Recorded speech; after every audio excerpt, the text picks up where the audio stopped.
Assalamualaikum warahmatullahi wabarakatuh. Assalamualaikum warahmatullahi wabarakatuh. Ayo dijawab.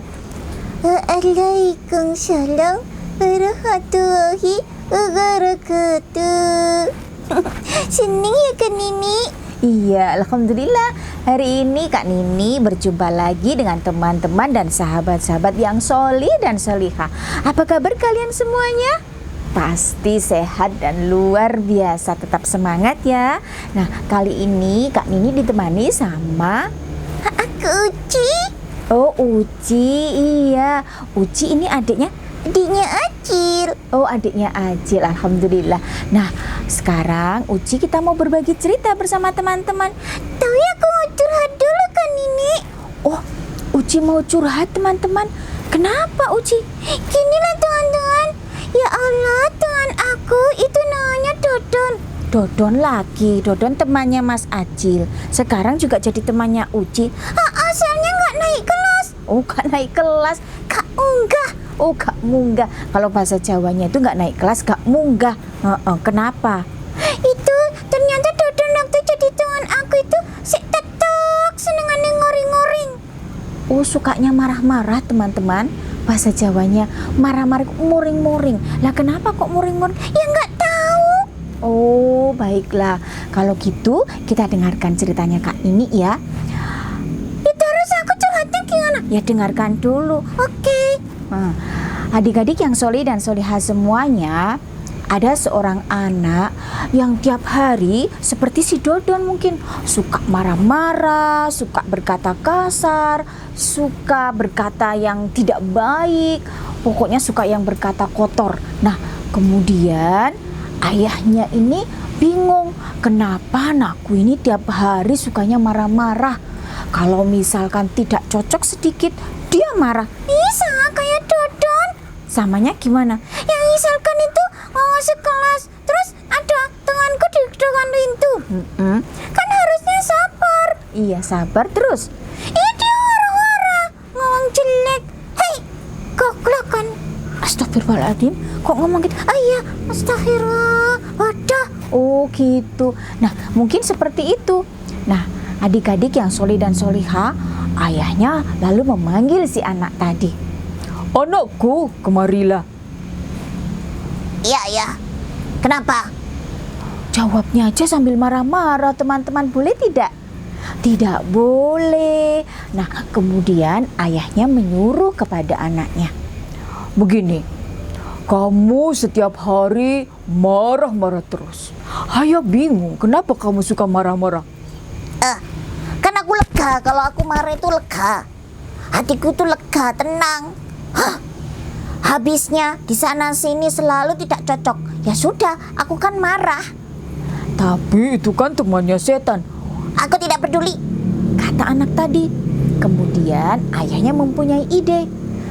Adik-adik yang solih dan solihah, si anak disuruh ketika dia marah supaya tidak berkata kotor, supaya tidak memukul, menyakiti, maka dia disuruh untuk menancapkan paku.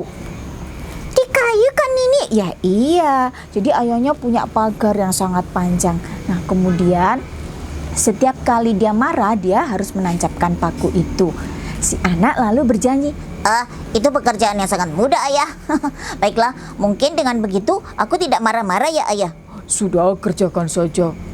Nah, adik-adik yang solih dan solihah semuanya, akhirnya setiap kali si anak itu marah dan berkata kotor kepada siapapun, dia langsung menancapkan pakunya, kemudian di palu atau di Dodok. iya, tok tok tok tok tok tok, sampai pagar itu habis. Setelah itu si anak berkata kepada ayahnya, Ayah, di pagar itu sudah penuh dengan paku-paku. Dan aku masih marah-marah. Aku masih tidak bisa menghilangkan amarahku. Lalu, apa yang harus aku lakukan, Ayah? ayahnya lalu memerintahkan kepada si anak untuk mencabut paku-paku yang sudah dia tancapkan di pagar itu. Ayah ini bagaimana sih? Dia malah marah sama ayahnya, tapi ayahnya tetap tersenyum dengan sabar. Sudahlah anakku, lakukanlah apa yang ayah perintahkan. Hah, baiklah. Nah, adik-adik, walaupun dengan menggerutu dengan marah, tetapi si anak tadi tetap melakukan apa yang diperintahkan oleh ayahnya. Kemudian dia mencabut paku-paku yang sudah ada di pagar itu. Setelah selesai dikumpulkan dalam satu tempat, lalu dia lapor kepada ayahnya. Ayah, aku sudah selesai melakukan tugasnya. Lalu, kenapa? Begini anakku, kamu tahu tidak sekarang? Mari kita lihat pagar yang sudah kamu cabut paku-pakunya. Baiklah. Ayahnya mengajak berjalan si anak untuk melihat pagar yang tadi penuh dengan paku kemudian dicabutinya. Ayahnya bertanya, Coba kamu lihat, apakah bekas ini ada? Ya tentu saja, kan habis dipaku. Kalau sudah aku cabut, bekas lubangnya juga ada.